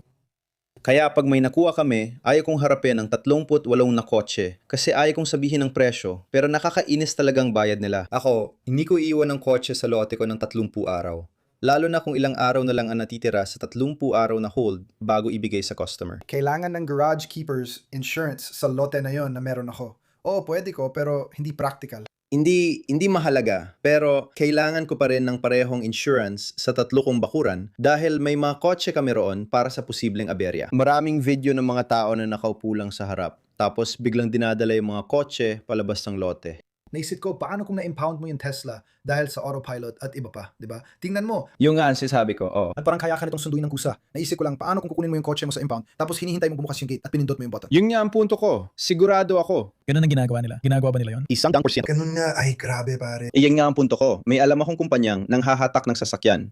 Binalikan namin at pinanood ang video. Nakita mo, kasi nalaman namin, parang nalaman din nila kung kailan nangyari.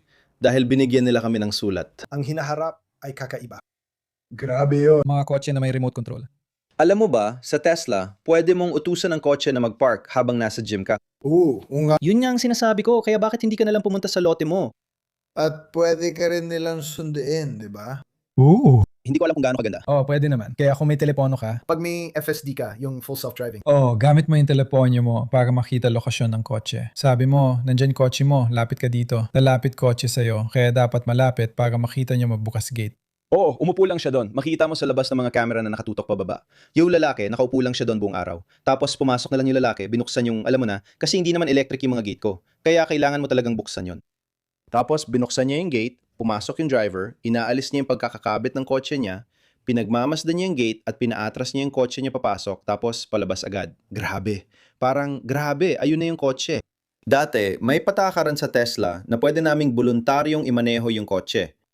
Pwede naming ipasok yon. Dati, pinapayagan nila kaming ipasok ang mga yon. Doon namin nalaman.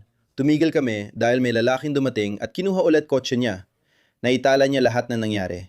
Ginawa namin yon. Buti na lang si tatay ang nagmaneho noon at nagmaneho siyang parang matanda. Nasa paon siya, si tatay ko yon, ayaw niyang gamitan ng kotse na yon. Mabagal siya magmaneho, yung lalaki, sabi niya. Sino nagmamaneho ng kotse na to? Ako naman, teka, ano? Makikita mo yung buong dinaanan ko. At ganun nga. Nasa Sentry mode sila. Namangha ako. Sabi ko, wow, kaliwa. Kanan, lube, audio, lahat yun pare. Matindi ang mga kotse nila at teknolohiya. Sinusubukan kong iwasan ang mamahaling kotse ngayon. Lalo pa mangyayari yan siguro sa susunod na 5 o 10 taon kapag nagsimula na rin gawin ng Toyota, Honda at Nissan yon. Curious kami ngayon sa mga electric na truck. Alam mo yun, hindi ko alam kung kayo'y nakasubok na nun. Pero nakasubok na kami nun pare, pero parang sa tingin ko wala talaga silang gaano mapapalitan. Yung isang malaking kumpanya na dapat nandito, nalugi na. Sigurado akong alam mo ang pangalan nun. Pero narinig mo na ba ang Nikola? Marami na ako nahatak. Noong inilabas ng Nikola ang electric program nila para sa mga truck na trailer, nagpadala ako ng 2 tao sa Arizona para sa training. Si Jabang, isa sa kanila, si Chris mula sa Empire Yard. Tinuruan nila kayo na kapag hinihila ito mula sa harap. At may trailer, tanggalin muna ang trailer. Kailangan mong itali ang isa sa mga front axle sa likod. Yung pangalawang axle. Yung panggalawang axle. Para sa kanila ito, iba't ibang gamit. Maraming kumpanya ang bumibili, pati kami. Nalugi sila. Nakukuha pa rin namin sila. May malaking electric fleet kami at naghahanap kami ng mga box truck. Yan nga ang sinasabi ko, gaya ng nabanggit mo tungkol sa commercial. At okay lang din akong humingi ng tulong. Tumawag ako sa isang kaibigan ko. Sabi ko, nakapagtaw ka na ba ng electric box truck? Sabi niya, kailangan itali yung axle at gawin yung mga nabanggit. Sabi ko, sige, pag nakuha ko yon, tatawagan kita. Alam mo yon, yan din yung sabi mo, alam ko napalayo tayo sa topic kanina nang tanungin tayo doon. Sa industriya natin, ayaw talagang mag-usap ng mga tao. Alam mo, ang mahalaga, may naipapakita sa mga tao ang palabas mo.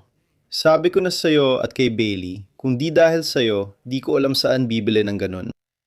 Sana dinala ko yung mga strap ko para mapadalhan ko sila ng litrato at mapakita ko rin sa'yo yung urinal. Kung tutuusin, sinasabihan pa nga ako na hindi ako tumitigil magsalita. Pero gusto ko talagang magbahagi ng kaalaman. Hindi ko mainiisip na ako yung pinakamagaling sa larangan na to. May mga bisita akong mas mataas ang antas, pero lagi pa rin akong tinatawagan ng iba na nagtatanong, "Uy, pinapanood ko yung show mo. Bakit mo ginagawa to?" O kapag may nagkokomento, wala namang dahilan para gawing lihim at kanya-kanya lang ang industriyang ito.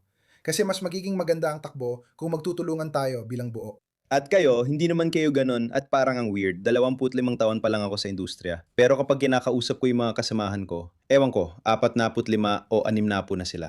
Alam mo yon, mga 15 taon ang tanda nila sa akin. Ibig sabihin, nagsimula sila noong dekada 80. Sanay ka na, pero pwede ka pa rin tumigil para tumulong sa iba. Alam mo, kahit noong unang bahagi ng dekada 2000 nang nagsimula ako, kung nasa isang lugar ako na kumukuha ng truck o nagbababa at may makakita sa akin na nag-aayos, sasabihin nila, "Uy, paano mo ginawa yan? Paano mo nagawa yan?" Pare, huwag nating siray ng kotse ng customer. Ganun dati, kung makita ka nilang nakatingin sa mga truck nila, parang, ano bang tinitingnan mo? Pasensya na, sinusubukan ko lang. Nangyayari talaga yan, lalo na sa industriya natin na bihira ang gusto makipag-usap. Dati, palagi nag-uusap ang mga tao. Paano mo ginawa yan? Paano mo kinabit yung sasakyan? Okay lang, kasi marami namang trabaho para sa lahat. Hindi ko rin alam kailan nagbago yon. Sa tingin ko, parte din yan ng palabas mo kaya pinapanood ng tao, gusto rin nilang malaman, ano bang ginagawa natin dyan? Alam mo, at alam natin na may mga operator dyan sa linya ng trabaho ko, sa linya ng trabaho nyo, na hindi naman lubos na kumpiyansa, pero kailangan nila yung trabaho na yon. Ilan, basta kilala nyo ang umaamin sa pagkukulang? Aaminin ko ang mga pagkukulang ko. May 3 tao pa rin akong pwedeng tawagan, i-message at tanungin tungkol sa Big Rig. Uy, ano meron dito? Sa totoo lang, matagal na akong di nagtutaw ng semis, mula pa noong unang bahagi ng dekada 2000. At tinatanong ko pa rin sila parang, uy, ano bang mali ang ginagawa ko? Mas okay magtanong kaysa hindi magpaliwanag. Namangha sila, sabi nila, pare. Pero itong mga bagong tao, hindi sila nagtatanong kasi natatakot silang mawalan ng trabaho o mapagalitan, kayo. O kaya nahihiya sila, oo. Parang, tol, magtanong ka na lang agad, alam mo yun, para malaman mo. Nakakainis na kung tatanungin mo ng 25 ulit. Alam mo, kung titingnan mo lang at tuloy ka lang, Hindi ko rin alam kung bakit malaking issue pa yon. Sa ngayon ako, Sa tingin ko, ego yon. Sa tingin mo, dapat ego talaga. Nabanggit mo yan. Alam mo, may 3 tao kang pwedeng tawagan. Ako rin, may 3 o 4 na tao na pwede kong tanungin ng kahit ano nang walang paghuhusga. At hindi ko rin alam lahat. Alam mo, nasa industriya na ako ng mga 3 taon na marami na rin akong natutunan. Sa tingin ko, maswerte lang ako na may mga taong nagturo sa akin ng maraming tungkol sa rigging, towing at iba pa. Pero minsan may mga lumalapit din sa akin na nagtatanong ng kung ano-ano. At sinasabi ko sa kanila, hindi ako madamot sa kaalaman. Sinasabi ko sa kanila, halos lahat ng alam ko at kung bakit ko iniisip na tama yon. Sa bandang huli, lalo na sa panahon ngayon ng social media, madalas mong nalalaman o nakakatanggap ka ng mga screenshot na pinag-uusapan kanila ng patalikod. Nakakalungkot yon at para sa akin, yon ang pinakakalokang bagay. Kasi palagi kong sinasabi at palagi kong pinapaalala sa lahat. Alam mo, kung ilalaan mo lahat ng enerhiya mo sa pagpapabuti ng sarili mo, sa paghasa ng kakayahan mo, at sa pagpapahusay ng ginagawa mo, mas makakabuti yon para sa'yo. Imbes na sayangin mo lang ang oras mo sa paninira sa iba, na ako mismo hindi ko talaga maintindihan, alam mo yon. Ayokong sayangin ang oras ko sa ganyan. O kanina nga nabanggit mong parang naglalakpik lang sa bilis ng pagpasok sa kotse. Hindi ba talaga naintindihan o nagawa nun? Siguro hanggang 1 o 2 taon lang ang nakalipas. Kaya may mga taong sobrang galing sa ganun. May nagturo sa akin kung paano gawin yon. Saglit lang niya akong tinuruan at ipinakita sa akin. Alam mo, lahat tayo may jiggler keys. Pero wala akong jiggler keys ngayon. Nakakamanga, parang may isang taong nadlaan ng oras para turuan ako. At alam mo, karamihan sa mga transporter na to, ipinapakita lang nila. Ngayon, parang, ito lang ang kailangan mong gawin. Pag nakuha mo na minsan, madali na. May mga bagay na mahirap, pero kadalasan parang, salamat sa pagtuturo sa akin. Ngayon, naturo ko na sa anak ko, at kaya na niyang gawin ng mabilis, pati ang iba. Ang saya. kailangan ko itanong, matagal ka na sa industriyang ito at halos nasa tuktok ka na. Anong isa sa mga pinakakakaibang kwento mo tungkol sa pag-repossess? Alam ko. Baka iniisip mo na. Totoo yan mga pare. Oo, marami sila. Yung pinakauna, yung pinaka natatandaan mo, Isa o dalawa, yung talagang magaganda kasi alam ko magandang soundbite ito. ay magiging maganda to at nakakatawa. Kaya pumunta ako para bawiin ng ordinaryong kotse. Ang dala ko, 4 na pintong pickup. Malapit ng pumanaw ang biyenan ko. Inaalagaan siya ng asawa ko at gusto niyang lumabas ng bahay. Alam mo naman, ang mga repo men ay laging pwedeng umalis. Lagi kaming may trabaho na kailangang tingnan. Sige na, umalis ka na. Sabi ko, tara, pumunta tayo sa tabing dagat. Sumakay ang asawa ko sa kotse at sandali lang, gusto ko lang sabihin sa'yo.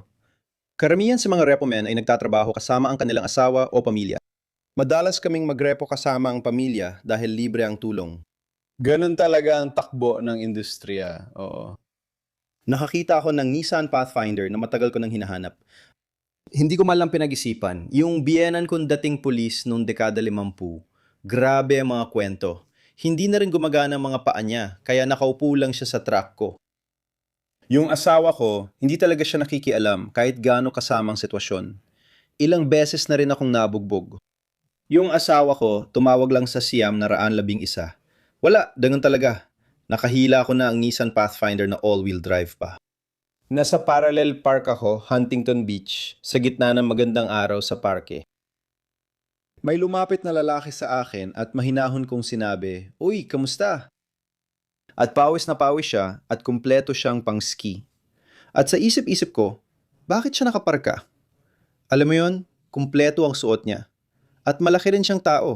At ako naman ay makikipag-away siya, alam ko na.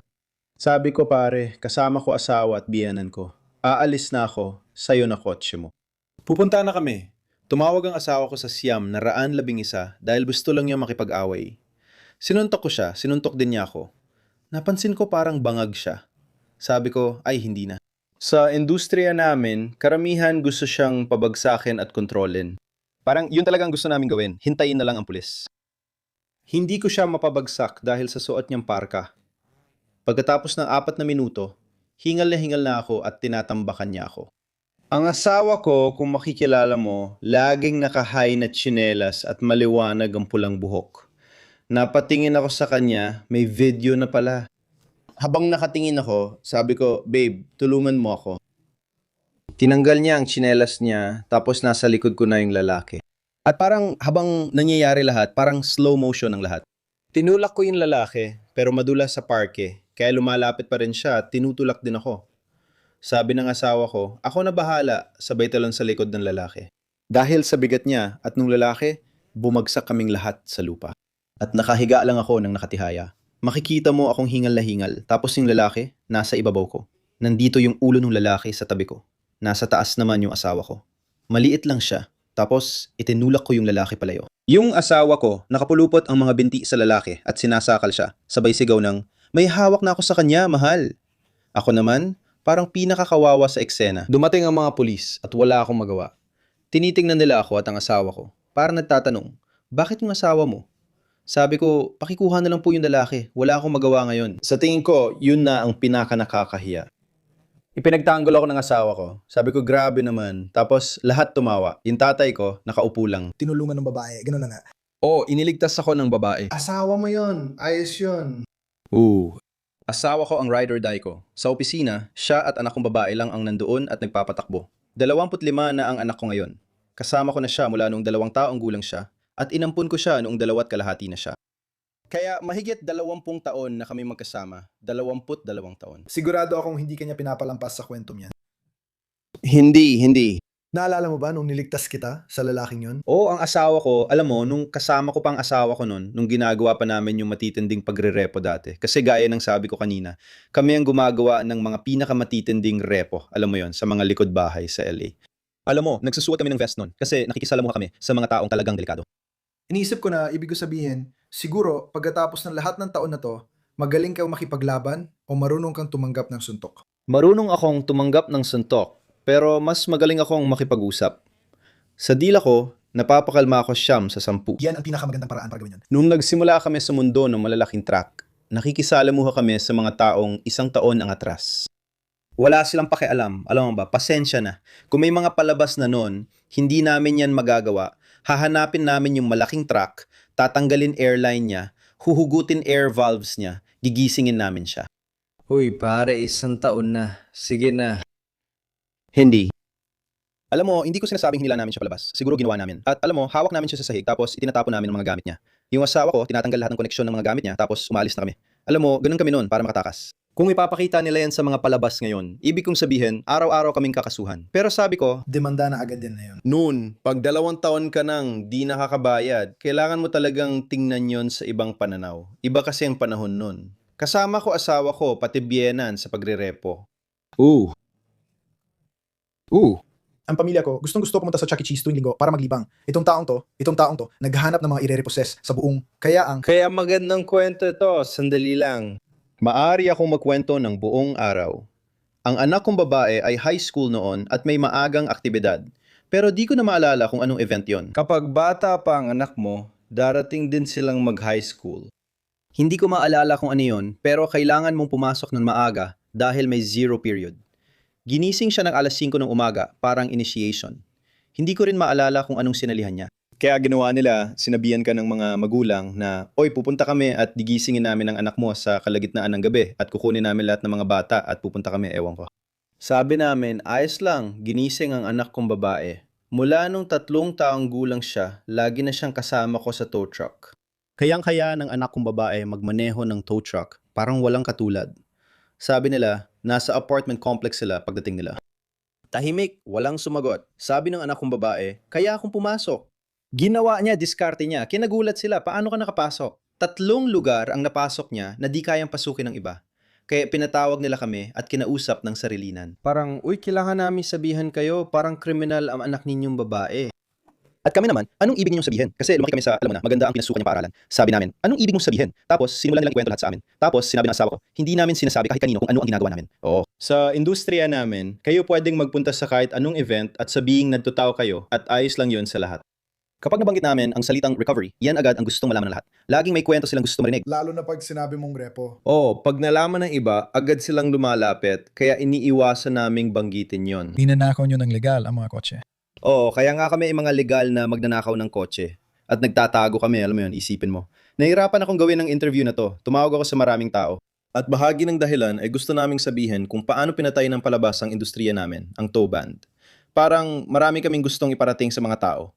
lalo na tungkol sa sobrang taas na mga singil sa towing. Sana sumabog tong episode, pare. Alam mo, nakakabaliw na ang dami naming trabaho sa industriya ko pero hindi tumataas ang kita namin.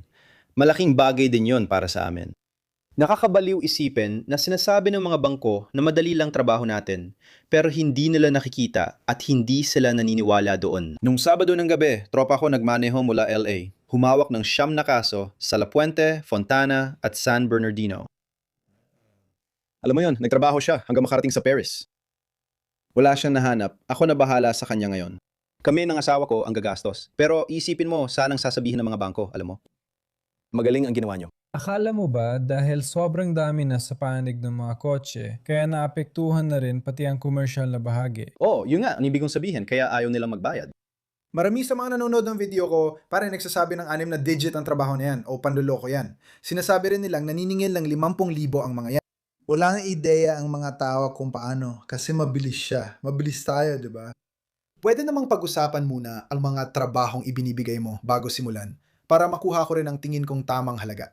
Pero kadalasan, hindi naman ganoon kamahal ang trabaho sa pulis gaya ng iniisip na iba. Nitong nakaraang taon, nagdoble ang insurance namin. Hindi nagdoble ang rate namin. Para sa CHP at mga trabaho namin, maswerte na kung makakuha kami ng mga 2.2% dagdag lang na papayagan nila ngayong taon. Pero doble na ang presyo ng diesel. Oo, narinig ko rin yan.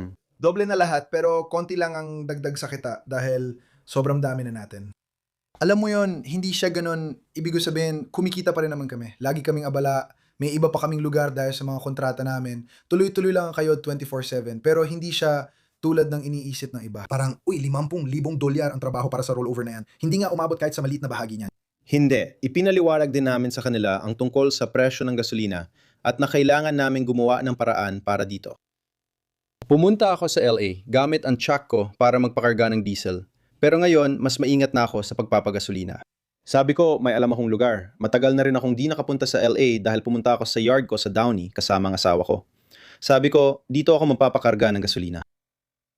Sabi ko, mas mahal na pala dito ngayon. Mga pito, walawang presyo. 7 yon, siyam na ngayon. Pito 59. Parang Joel Medical para sa diesel. At ako yon, pumupunta sa mga lugar na hindi mo dapat pinupuntahan para kumuha ng diesel. Gets mo bang ibig ko sabihin? Sabi ko, kukuha lang ako ng crudo.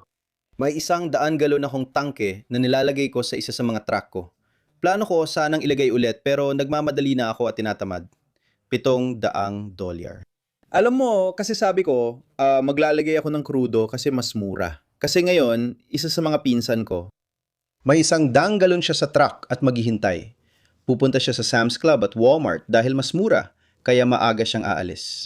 Hindi siya sanay maghintay pero kailangan niya ngayon. Katulad kanina sa Ritchie Brothers, naglagay ng 100 galon sa tow truck ang tao ko. Nakakabaliw isipin. At tapos, alam mo yun, kakakaga ko lang ng diesel sa Highway 86 malapit sa Palm Springs.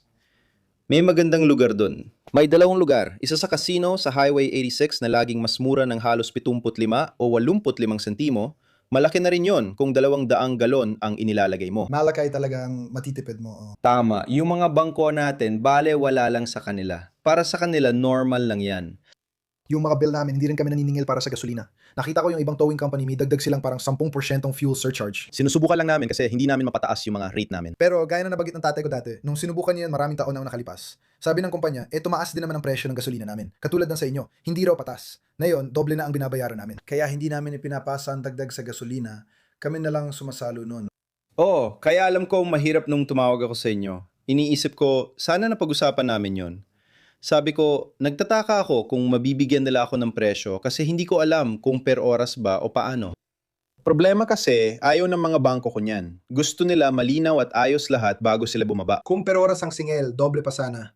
Mas okay ang flat rate sa mga ganung trabaho. Kasi pag in average, mga P1,000 kada oras bawat rotator. Mga 5 oras yon, portal to portal, di ba? Kasi dumating kami doon ng alas 11 at natapos kami mga alas 3 ng hapon, mga ganan. Oh, tapos 1 oras pa pabalik ng LA. Kaya sa ganung trabaho, mas madali talaga ang flat rate. Oo, maganda yun para sa atin kasi hindi naman sila magbabayad. 1 oras at 15 minuto bago kami nakarating sa Pomona. Nasa suburban ko ako. Sayang lang oras doon, puro traffic pa kapag oras-oras ang bayad. Kaya sinusubukan namin gawing flat rate batay sa bigat at pangangailangan. Kakaunti ang gumagawa ng ginagawa namin. dahil pwede ka rin kumita ng kaparehong halaga sa pagkuha ng regular na sasakyan sa gabi. May sapat naman akong trabaho. Kaya kadalasan, ang tao ko ay nagtatrabaho sa gabi kasama ang katulong. Dahil kapag nagpaandar ka ng truck sa gabi, pinapayagan kami ipasok ang malalaking truck kasi nagtitipid ang mga bangko. Oo, dahil sa pag-tow. Pero pareho pa rin ang bayad nila gaya ng sa Toyota Camry. Ganyan talaga ang industriya namin, hindi na sila magdadagdag. Kanina tinanong ko ang pinakakakaibang kwento mo. Nakakatawa yon. Nalaman ko lang ito dahil sa isang Instagram post kamakailan. Hindi ko sigurado kung nakita niya na o kung totoo. Pero tungkol daw ito sa isang repo man. Parang sa isang may-ari ng bahay ito dahil sa paraan ng pagparada nila ng kotse sa garahe na hindi na nila ito mailabas. Kaya parang larawan ito ng isang SUV sa garahe na nakaparada ng perpektong paralel. Sa bandang timog yata. Hindi ako sigurado kung saan yun. Oh, alam ko na meron ka nun. Ang tanong ko ay, Hindi ko alam kung hardest ang tamang salita, pero alin ang pinaka-komplikado o pinaka-mahirap yung tipong makikita ng tao at mapapaisip sila kung paano nyo pa nakuha. kakagaling lang namin sa isa kamakailan sa LA, walang gulong. Kailangan lang lagyan ng rim at gulong. Karaniwan na yon. Madalas gawin ng tao yan. Tinatago nila sa mga lugar na akala nila di namin makukuha, gaya ng likod ng bahay o masisikip na lugar. Hindi talaga nila alam ang kaya namin. Nagkaroon kami ng isa, di ko sure kung nandito na si Alex nun. Pumasok ako gamit ang original na hook, 2 piraso ng kagamitan sa konstruksyon yon. Akala ko mga 4 o 5,000 libra lang. Yung isa parang roller. May maliit na bucket truck sa driveway, sa likod ng bakod, sa harap ng bahay, na di kayang kunin ng flatbed at hindi umaandar. May dala akong tow truck na may crane, kaya tinawid ko ang bakod. At binuhat ko siya. Isa ko siyang binuhat at inilipat sa kalsada, diretso sa flatbed namin. At yun na yun. Sa tingin ko, sa amin na lang sila napunta dahil napabayaan ng bahay, napabayaan ng proyekto, at kung ano man ang kumuha sa kanila. Pero, Meron kami noon. akala ng iba, hindi nila makukuha dito. Kaya meron kami noon sa Beverly Hills, sa itaas ng UCLA. Isa, itong motorhome, yung Class C na klase, alam mo yung may ibabaw, isang Chevy C4000 at 500 yon. Parang normal na bahay lang pero tinawag nila itong bahay mula sa impyerno. Pinag-uusapan ito ng mga kapitbahay at sa tingin ko, nabalita na rin. May mga tao kasing nang-squat lang sa malaking property sa kanto. Yung nagsimula nito ay malaking construction worker, lulong sa droga, at parang inaanyayahan pang lahat. Siya nagdala ng motorhome at naghukay ng pool. Yung pool, hanggang ngayon, hindi pa ako nakakakita ng ganun kalaki. At pagkatapos, pinaalis sila. Umalis siya. Iniwan niya ang motorhome niya dahil hindi ito mailabas. Paakyat ang kalsada at imposibleng idaan sa ibabaw ng pool. Nakaupo lang sila at nag-aaway sa bangko. Paano natin ito milalabas? Alam mo, dahil may lien, tinawagan nila lahat ng towing company. Sabi ng mga towing company, parang pinalibutan ng pool yung motorhome. Nung nahanap nila yung may hawak ng lien, kinontak nila ako at sinabi, may isa kami para sa'yo. Kailangan mong makilala ang mga taong ito. Pumunta ako doon kasama ang isa ko pang kaibigan at tinawagan ko siya. Sabi ko, Uy David, sabi nila hindi nila kayang gawin ito. At sabi niya, sasama ako sa'yo. Isa siyang tow driver, operator ng heavy-duty tow truck. Isa sa pinakamagaling sa industriya na nakita ko sa matagal na panahon. Makalumang klaseng tao siya, pati kapatid niya. Kaya pumunta kami doon, nasa kanto yung bahay at paakyat ang kalsada. Sabi namin, oo, itinayo nila ang payder ng ladrillo at gate dito. Hindi ka makakadaan o makakalapit sa pool. Nagmamasid lang kami. Tapos sabi ko, si David, sabi niya, kailangan natin, tanong ko, pwede ba maglalagay ba kayo ng pader ng ladrillo hanggang doon? Sabi nila, oo. Sabi niya, sa tingin ko, kaya nating hukayin yung bakod at hilahin paakyat ng burol. Sabi ko, parang gugulong yata yan, pare. Sabi niya, hindi. Sabi niya, wala na tayong ibang opsyon, kundi kumuha ng crane. Parang yun ang iniisip nila. Parang 300 toneladang crane, oo. Sabi ko, sige. Nagkasundo kaming Sabado ng umaga, kinausap ang kapitbahay, at kailangan papuntahin ng mekaniko. Nakalabas ang mga slide out at nakababa ang mga jack. Naayos na namin lahat, pero di namin maipasok ang slide out noon. Ilang beses na rin ako naka-experience ng ganito sa mga nire-recover na motorhome. Kwento ko na lang mamaya. Inilabas namin lahat ng gamit sa motorhome at nilagyan ng kamalong. Alam ko kung paano ito hilahin gamit ang winch. Ayaw talaga nitong gumalaw. Sabi ko, kaya dinala namin yung tow truck ko pababa at wininchi mula sa gilid. Sobrang delikado, Diyos ko. Nang nailagay na namin sa pwesto at nakakabit na yung tow truck, ako naman parang, Sana naman magandang bayad dyan. oo pare, magandang bayad doon. Naibaba namin yung tow truck ko, nagamit ang boom para maitulak paloob ang slide out at na-recover na namin. Sa paraan ng pagkukwento mo, at nagkaroon na rin kami ng mga trabaho na ganyan na habang ginagawa, nakakakaba talaga. Sa mismong sandali, parang hindi maganda to, delikado to. Pagkatapos ng lahat, kapag tapos na yung trabaho, mapapatingin ka pabalik na may pagmamalaki. Alam mo yun, parang ako ang gumawa nun. Mahirap yun. Oo, may mga ganun talagang pag tiningnan mo, mapapamura ka. Kami gumawa nun at yung motorhome na yon sobrang tabingi na. At siya rin, alam mo yon, nagpatakbo rin siya ng isang linya mula sa puno. Kasi may isa kami, dahil nasa Burol kami, may isa siya doon. Kasi yun ang nakita niyo malalaking puno. Parang doon ko idadaan yung linya para hindi gumulong sa ganung direksyon. At ako naman, Klasiko yan. sabi ko, nagawa na natin yan. Sige, kahit ano gawin para mailabas to. Wala namang problema sa makina, pero di nila magawa dahil di ko rin alam paano ito gumana. Di ko alam na pwede pa palang habulin ng bangko. Sabi nila, technically, ari-arian mo pa rin yon. Alam mo, tanggalin na lang sa lupa namin. Sabi ko, grabe naman. Oo, ilang oras din bago namin yan natanggal. Alex, may gusto ka pa bang sabihin bago natin tapusin ito? Natanong naman halos lahat ng nasa isip namin, alam mo yan. Umaasa akong maraming manonood base sa thumbnail, title, at masasabi nilang, ayos, iba palang perspektibo ng repo recovery na di ko alam dati. Oo, may malasakit kami at mahalaga ito. Gusto ko lang malaman nyo. Bayaran nyo ang utang nyo, pero kung pwede, wag muna dahil maganda ito para sa amin. Mapapanatili nyo ring may hanap buhay ang taong to. Oo, hindi. May ilang taon pa ako dito. Alam mo, may ilang taon pa ako dito. Pero oo, kailangan lang nating maging maunawain dyan. At kailangan nating magkasundo-sundo. Alam mo, kung may makita kang tao, tulungan mo sila. Alam mo, nakikita naman natin lahat na nahihirapan sila. Alam mo, lagi kong sinasabi sa mga tao ko, kapag may nakita kayong taga to, dumating sila, nakita mo, pumunta sila dito sa bakuran ninyo, at hindi nila alam mo, tulungan sila ng mga flatbed driver. Subukan nating lahat na maging mabait. Oo, May ilang tao na nagbigay sa kanila ng mga piraso ng kahoy o ekstrang kadena. May isang tao na walang snatch block. Binigyan namin siya ng snatch block na meron kami actually. ay, ang bait mo naman. Oo. Ang bait talaga ni Alex. Mas okay kasi nakita-kitang tumawa tungkol doon. Pero alam mo, meron talaga silang juke at pinapadaan nila yung kable doon. Cable. Kilala ko yung lalaki na may landel na gumagawa nun pare. Ang lala nun. Ay, grabe. Ay, nakakakaba naman yun. Pero Jay, tingnan mo pare. Lumang estilo na yan. Hintayin mo makita mo ang cable nila. Hindi ko kumpanya yan, kasalanan nila. Sana lang maganda kalalabasan ng episode kasi gusto ko talaga, marami ka pa sigurong kwento. Baka umabot pa nga ng ilang oras. Kung maganda feedback, pwede tayong gumawa ng part 2. Sa susunod, pwede tayong kumuha ng tanong mula sa audience. Kung ano ang gusto ninyong itanong sa recovery agent, hindi repo. Hindi repo. Recovery agent. Sana ngayon, humupa na ang trapiko, kaya bibitawan ka na namin. Sana nag-enjoy kayo mga tol. Salamat. Salamat. Eric, salamat bro. Peace.